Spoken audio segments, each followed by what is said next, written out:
ओम नमः शिवाय। तो आइए आज हम लोग जानने वाले हैं भगवान शिव। भगवान शिव की अनुभूति कैसी होती है। भगवान शिव शून्य से ही, जिसके अंदर शून्य की अनुभूति हो गई, जिसको शून्य का ज्ञान हो गया, वो शिवमय हो गया। उनको शिव जी की अनुभूति हो गई, वो शिव को समझ लेंगे। क्योंकि शून्य जो है, आदमी तो कभी इस कलयुग में जितने भी मनुष्य है सबके अंदर अहंकार भरा है। वो कभी खुद को शून्य, जीरो कभी मान नहीं सकते। क्योंकि जिनके पास शून्य हो वही शिव को अनुभव कर सकता है। जिसके पास सब कुछ है, सारी जगह की संपत्ति है, धन दौलत है, जिसके पास ऐसा कुछ नहीं, पाने के लिए कुछ शेष नहीं है, यदि वो शून्य को अपना ले तो वो शिव को प्राप्त कर सकता है। क्योंकि महादेव भगवान शिव जो है, उनको प्राप्त करना बड़ा ही सरल भी है, बड़ा ही कठिन भी है। लेकिन भगवान शिव ने जब सप्त ऋषियों को वो ज्ञान शिक्षा दे रहे थे, जब सप्त ऋषि उनके पास शिक्षा मांगने आए थे, उस समय भगवान शिव ने सप्त ऋषियों को ज्ञान सिखाया, ध्यान सिखाया, शिक्षा दी थी। उस समय भगवान शिव ने उन्हें 75 ईयर्स तक तपस्या करने बोली थी, ज्ञान प्राप्त करने बोला था। जब उनको पूरा ज्ञान प्राप्त हुआ, तब शिव जी ने बोला कि मुझे गुरु दीक्षा दो। क्योंकि वो शिव जी के गुरु थे, सप्तऋषि जो थे वो शिव जी के शिष्य थे, गुरु नहीं थे, शिष्य थे। शिव जी उनके गुरु थे। उस समय शिव जी ने उनको गुरु मंत्र दिया था, और उनकी गुरु जो शिक्षा थी, गुरु की शिक्षा उनको शिष्य को दी थी। वो पूर्ण होने के बाद सप्तऋषियों ने उनकी शिक्षा पूर्ण की, और शिव जी ने उनको बोला कि मुझे गुरु दक्षिणा दो। तो सप्त ऋषियों के पास देने के लिए कुछ था नहीं, तो शिव जी ने बोला कि अभी तक तुमने जितनी भी शिक्षा, जितना भी ऊर्जा, जितना भी ज्ञान प्राप्त किया है, वो सब मुझे दे दो। तो सारे सप्त ऋषियों ने अपनी अपनी ऊर्जा निकालकर शिव जी के पैरों में समर्पित कर दी, उनके सामने अर्पित कर दी, और बोले ले लीजिए आपकी गुरु दक्षिणा। तो सप्त ऋषियों ने भगवान शिव से ये प्रश्न किया कि हे प्रभु, इतने सालों तक हमसे तप करवाया, हमें शिक्षा दी और वापस भी ले ली। तो शिव जी, जब सप्तऋषियों ने बोला कि हम तो अभी शून्य हो गए, हमारे पास कुछ नहीं है, तब उन्होंने, शिव जी ने उनको कहा कि अभी तुम दुनिया में जाकर दुनिया को ज्ञान दो, ज्ञान बांट दो। तब सप्तऋषियों को समझ में आया कि जो शून्य है वही शिव है। शून्य मतलब क्या, बहुत लोगों को पता नहीं है। बहुत लोग समझते हैं कि कुछ ना करे, बस ऐसे ही रहे। शून्य मतलब सब कुछ होकर भी नम्रता से रहे, सब कुछ होकर भी खुद को भगवान ना समझने लगे। भगवान के सामने आप कल भी भिखारी थे, आज भी भिखारी है, और आगे भी भगवान के सामने आप भिखारी यानी रंग रहोगे। राजा आप होंगे, लेकिन कभी खुद के ऊपर इतना अभिमान ना करें कि हम भगवान से भी ऊपर है। क्योंकि भगवान को, किसी व्यक्ति को या किसी गंधर्व राक्षस को शून्य से राजा, राजा से रंक बनाने में क्षण भर का भी समय नहीं लगता है। इसलिए आप शून्य को समझिए। शून्य जो है वही शिव है। जब आदमी शून्य को पूर्ण प्राप्त होता है, तब उसके पास प्राप्त करने के लिए कोई चीज़ रहती नहीं है। शून्य मतलब जिसका ना आदि है ना अंत है। शून्य से ही सब उत्पन्न हुआ है, सब शून्य में ही जाता है। हम जब माँ के पेट से पैदा होते हैं तभी भी हम शून्य थे, और जब हम स्मशान में मर जाते हैं तो हम तभी भी शून्य ही रहते हैं। तो हम आए भी शून्य से और जाएंगे भी शून्य में, क्योंकि शून्य का ना आदि है ना अंत है, क्योंकि शून्य ही शिव है। ये बात आपको जाननी है कि शून्य ही शिव है। और शिव जो है, शिव ने शून्य को क्यों अपनाया है? क्योंकि अंक की शुरुआत भी शून्य से हुई है, व्यक्तियों की जो शुरुआत है वो भी शून्य से हुई है। हम किसके पेट से जन्म लेते हैं? माँ के पेट से। माँ का पेट का आकार क्या है? शून्य, जीरो। हम जब मरते हैं तो कहाँ जाते हैं? स्मशान में। स्मशान कहाँ है? ये धरती के अंदर, जिधर हमारी राख होती है, वो है शून्य। और हमारी राख किस में भरते हैं? मटके में। मटके का आकार क्या है? शून्य, गोल। तो हम जीवंत जीते भी है तो शून्य के अंदर। हम जब जीते हैं तो इस पृथ्वी के अंदर, ये गोला है, ये शून्य है, इसके अंदर ही हम जीते हैं। जिसको आप सर्कल कहते हो वो शून्य है। आप पृथ्वी के अंदर जी रहे हो, शून्य के अंदर जीते हो। माँ के पेट के अंदर जब आप थे तभी आप शून्य में ही थे। जब बाहर आए, जब आप दुनियादारी देख रहे हो तभी आप शून्य में हो। अब जब मर जाओगे तो मटके में ही आपका जो अस्थि रहेगा वो रहेगा, तभी आप शून्य ही रहोगे। तो आप शून्य हो, बस आपको इसको मानना है, खुद को शून्य मानना है। सब कुछ होके भी शून्य को प्राप्त होना है, सब कुछ होके भी शून्य को मानना है कि मैं शून्य हूँ। तभी आपको महादेव भगवान शिव की प्राप्ति होगी, तभी आप शिवमय हो जाओगे।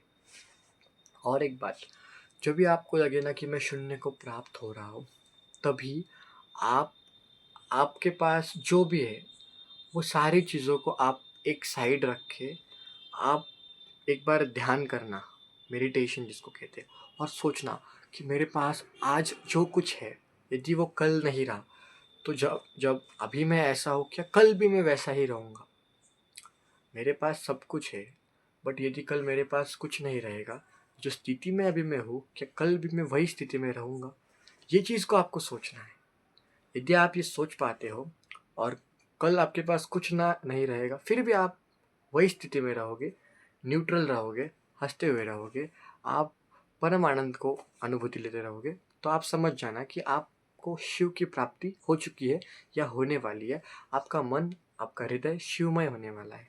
जब आदमी का मन शिवमय होता है तो वो कभी भी खुद को शून्य बोलने से कभी भी वो घृणा नहीं करता है, क्योंकि आज दुनिया में, आज के जनरेशन को, लोगों को शून्य यानी ज़ीरो हूँ मैं, ये बोलने से काफ़ी दुख होता है।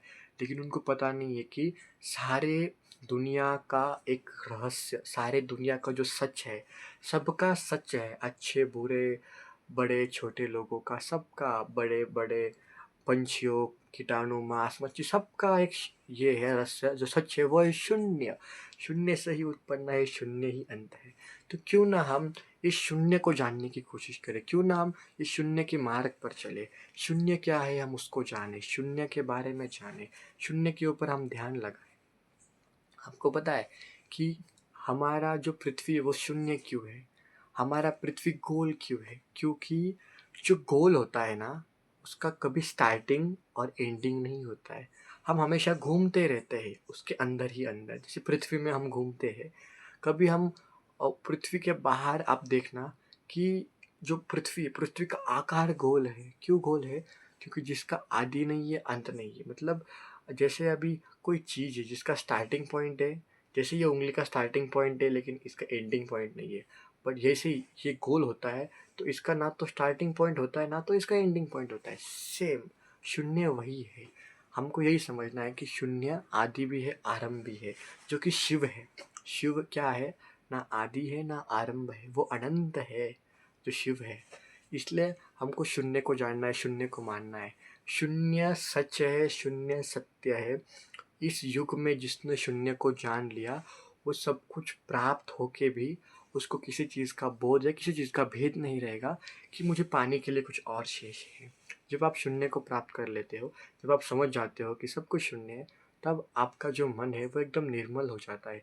किसी के प्रति आपको कोई दुविचार नहीं आते, ना कभी आप ऐसा विचार करते हो कि मुझे कुछ करना है या किसी के प्रति मुझे कोई भावना आ रही है, क्योंकि आपने उस समय शून्य का अनुभव किया होता है, आपने उस समय शून्य को प्राप्त किया होता है।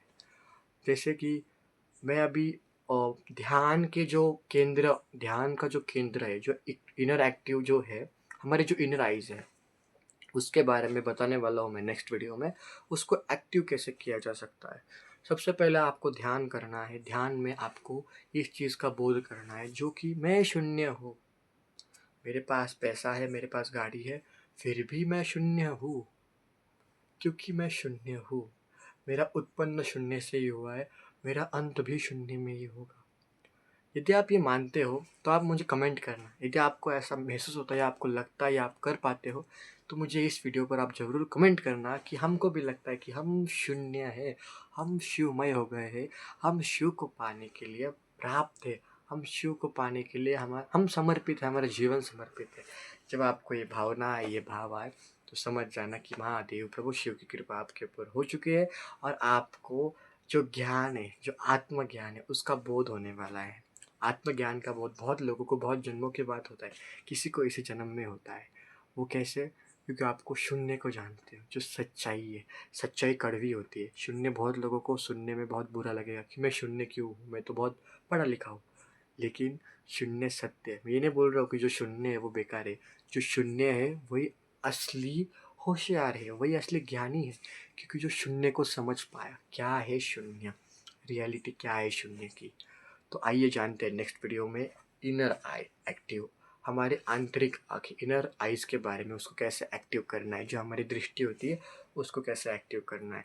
तो आप ये जो शून्य है, शून्य के बारे में आप ध्यान ज़रूर करना, आप शून्य के बारे में सोचना ज़रूर, आप ध्यान में शून्य को देखना कि शून्य क्या है और शून्य और शिव जी का क्या कनेक्शन है, आप ये जानने का ज़रूर प्रयत्न करना। यदि आपको नहीं समझ आ रहा, नहीं पता हो रहा है, तो मुझे आप इस वीडियो पे कमेंट कर सकते हो, मैं आपको बताऊँगा। पर्सनली भी मैं आपको बता सकता हूँ। यदि आपको पर्सनली जानना है तो इस वीडियो के लिंक, इंस्टा की लिंक है, उस पर आप मुझे मैसेज कर सकते हो, मैं आपको पर्सनली बताऊंगा शून्य का रहस्य, शून्य और शिव, शिव और शून्य का क्या रहस्य है। क्यों शिव जी हमेशा बोलते हैं कि जब आप शून्य होते हो तभी आप मुझे अनुभव कर सकते हो या शिवमय हो सकते हो। आखिर क्या रहस्य है शून्य में, तो हम जानते हैं नेक्स्ट वीडियो में। आपको यदि जानना हो तो मुझे आप कमेंट करना, नेक्स्ट वीडियो में इनर आई के बारे में बताऊंगा। तो आज के लिए शून्य के प्रति हम ध्यान, हमारा केंद्र, हमारी ऊर्जा एक ही पर रहेगा, वो है शून्य। क्योंकि ऐसा कहा जाता है कि हर संख्या शून्य लगाने के बाद ही पूर्ण होती है, हर चीज़ के आगे शून्य लगाने के बाद ही वो चीज़ समाप्त होती है। शून्य के बिना ना आदि है ना अंत है। हम जब 0, 1, 1, 2, 3, 4 ऐसे बोलते हैं तो 0 पहले आता है, उसके बाद सब आता है। और जो लास्ट अंक है इस दुनिया में, जो लास्ट डिजिट है, उसमें भी आप देखोगे लास्ट में 0 ही आता है। आरंभ और अंत शून्य है, शून्य है, शून्य है, शून्य है। तो ये जानिए, यही सत्य है। हर हर महादेव।